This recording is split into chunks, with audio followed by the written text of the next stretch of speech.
Hola, buenas noches.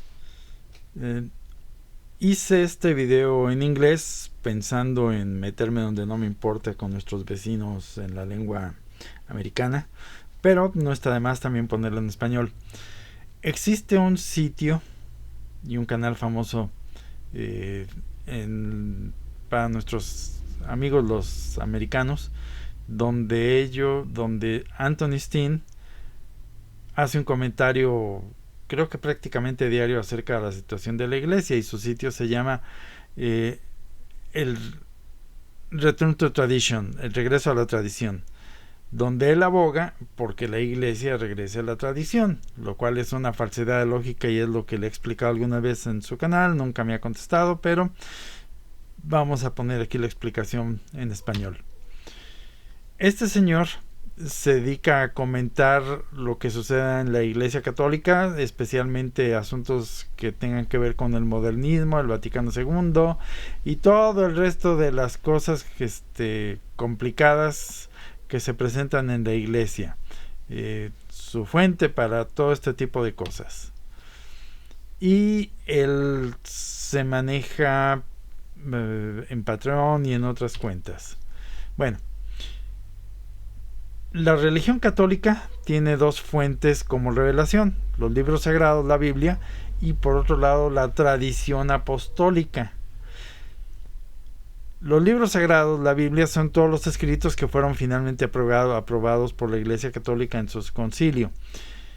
Y la tradición apostólica son todas las cosas que no están en los libros sagrados, pero que fueron transmitidos por los que conocieron a Jesucristo nuestro Señor, y ellos a su vez lo han transmitido a otros y a otros y a otros hasta nuestros días.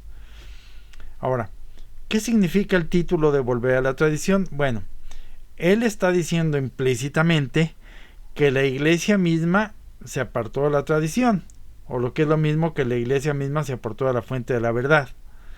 Y por lo tanto, si no estaba enseñando la verdad, porque tiene que regresar a ella, entonces lo que ha enseñado la iglesia pues eran cosas que no eran verdades, eran novedades. Entonces la iglesia lógicamente enseña herejía, punto. Alguien quizás podrá objetar: no, espérame, malinterpretaste el título. Él lo que quiere decir es que volvamos a la tradición, a la iglesia, a la misa en latín, al rosario en latín, a las letanías, a la moral de antes. Ok, supongamos que ese fuera el caso. Bueno, entonces la iglesia abandonó las cosas que eran importantes de la misma iglesia. Y por lo tanto, lo que abandonó la iglesia lo sustituyó con cosas que inventó o innovó. Y en teología, el innovar es lo mismo que insertar herejía. Entonces, de cualquier modo que lo pongan, hay que recordar que la iglesia tiene dos definiciones en los dogmas que se refieren a la iglesia.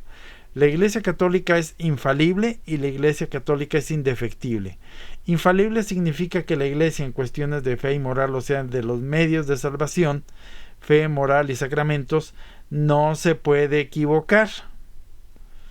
Y la iglesia que sea indefectible significa que no puede dejar de ejercer su misión, que es salvar gente, y no lo puede hacer erróneamente. Eso es indefectible. Entonces, si la iglesia debiese volver a la tradición, significa que la iglesia tendría que enmendarse a sí misma, es decir, reconocer que se equivocó, y por lo tanto tendría que volver a lo que sí estaba correcto. Entonces, tendría que admitir que la iglesia o se equivocó o dejó de hacer lo que tenía que hacer. Y la iglesia no puede fallar, no puede defectar, no puede abandonar lo que Jesucristo le manda que haga, que es salvar gente.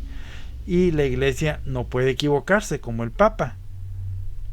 Entonces, por lo tanto, este señor Anthony Steen está hablando no de la iglesia, sino de la secta que imita a la iglesia católica. Entonces, la conclusión es que nuestros amigos, los disque católicos americanos, tienen que aprender teología por sí mismos, y también los católicos que de este lado dicen que tendríamos que volver a la tradición. Eso es falso. Y desconfíen de todo tipo que diga volver a la tradición. incluso Lefebvre cuando él lo dice. Porque hay que recordar que cualquiera que abandona la tradición en automático se convierte en hereje, y un hereje en automático y sin papeleo sale de la iglesia, punto.